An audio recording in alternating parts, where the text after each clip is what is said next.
what are some other relational expectations now that is different from your 20s? Yeah. So like, this is something that I talk about a lot. I talk about life chapter.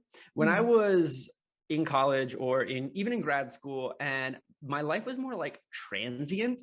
You know what I mean? Like I didn't know, like when we were at ASU, you don't know where you're mm, going to end up. right. And so I was always sort of detached from the idea of like a long-term committed relationship. Mm-hmm.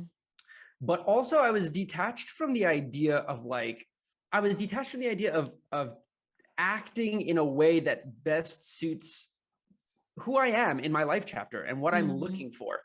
And Mm-hmm. so now that I'm like a little bit more settled, I'm like, okay, what am I looking for? I'm looking for somebody who matches my life chapter, someone who's settled, someone who is like, I'm junior faculty. So like, somebody who's like maybe not entry level position, but like, middle management, Mm-hmm.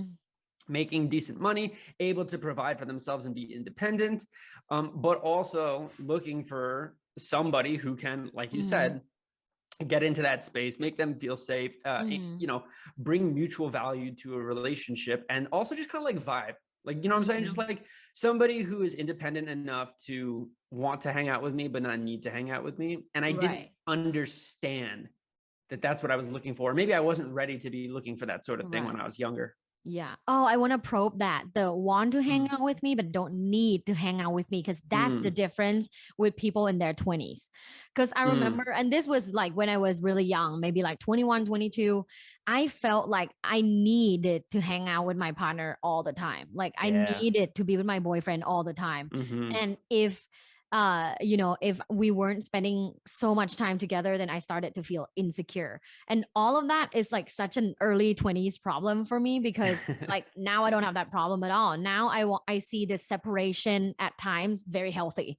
uh Yeah. Times where I'm only with my friends, times where we take separate trips with our friends or family. Like I think it's amazing, but that's the difference, is when you're in your 20s. And there are people that told me, like, I feel bad if my partner, like I feel bad if my girlfriend goes out with her friends, or I feel bad if my boyfriend's like playing video games with his friends. I'm like, well, maybe you should get your own thing too, like, Right. have like a passionate hobby.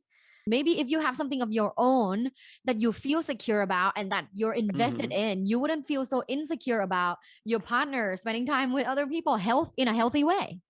Yeah, well, and I think that that's kind of like part of, and I'm not saying that everybody who enters their 30s is like this, or anyone who's in their No, 20s no, isn't, right. but like there comes a point in your life where you get to like, ideally, right? You get to a point where you're like, okay, I'm feeling at least moderately fulfilled by my Mm-hmm. profession. Mm-hmm. I am like, I know where I'm living. I've got some meaningful people in my life. I've got Mm-hmm. some things that I like to do, things that spark joy in my life. And once you get to that place, you often find that there's a lot of self-love that comes with that. And when you're able to embrace that self-love and have your own thing, you want to do your own thing, and you Yes. also want to share that thing with someone else, and then you Right. also want to be with that someone else and not do the thing. It's like, it's juggling all the various elements of your life, and like a good juggler, when you're doing it right, it looks really fucking cool. Yeah, totally. And I have some students that are like, oh, like I'm really attached to my boyfriend. I just want to be with him all the time. Like, I go to his practice, like basketball. I go to his practice, I go to this and that. I'm like, okay, but what about your thing? Like, do you have Hmm. your thing? Because like he can't be your life. Like, Yeah, that's how you you get into know, like some of those like unhealthy attachment styles. You know what I mean? right. Yeah. Can't have And that. I've been trying to tell her that that's unhealthy in ways that's not like damaging. Well, no, because it's also good to go like support. Like if I like one time I brought Sarah, my girlfriend, with me when I was playing wiffle ball in my league, and I Hmm. told her, I was like, "This is gonna be boring. You're gonna hate it. There's not gonna be a whole lot to do," and it was, and she did, and there wasn't a lot to do. All those things Uh-huh. respectively. And at the end of it, I was like, "Sorry that I made you sit through that." She's like, "No, it's okay. I could tell you really enjoyed it," and like that made me feel good because I was like, "Oh," she was like Mhm. willing to like. But yeah, no, if you make your partner's hobby Your your hobby, like if life. you become your partner's personal cheerleader, that is, I don't know, there's a line between like I That's a want to be red flag. supportive and yeah, I'm going to be obsessive. Like I think that you Yeah. got to balance that carefully. I think a good sign of that is how you spend your time.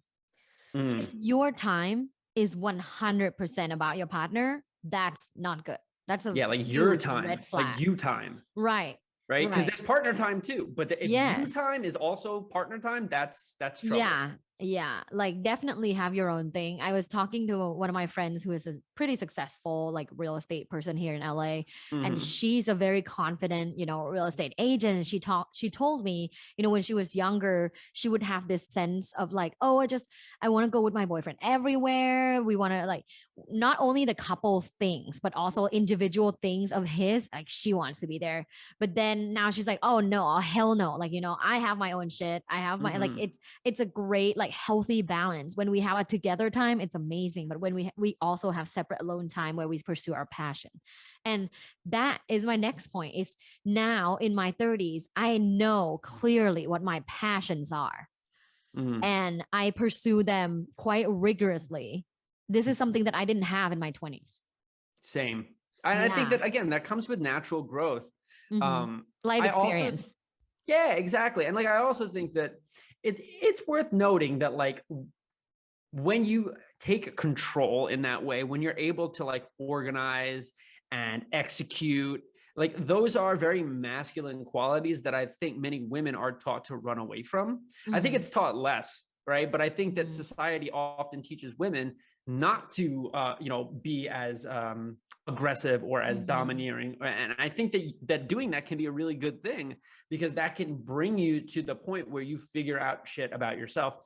And so, like, I'm not saying like, you know, to the ladies listening to this, I'm not saying that you have to be like machismo or anything, but I think Right. that understanding that every person, not to keep coming back to it, but like Mm-hmm. every person fluctuates on Mm-hmm. a variety of masculine and feminine characteristics. And if you can embrace the best of both of those, things tend to get more fulfilling rather than if you like lurch to one extreme or the other.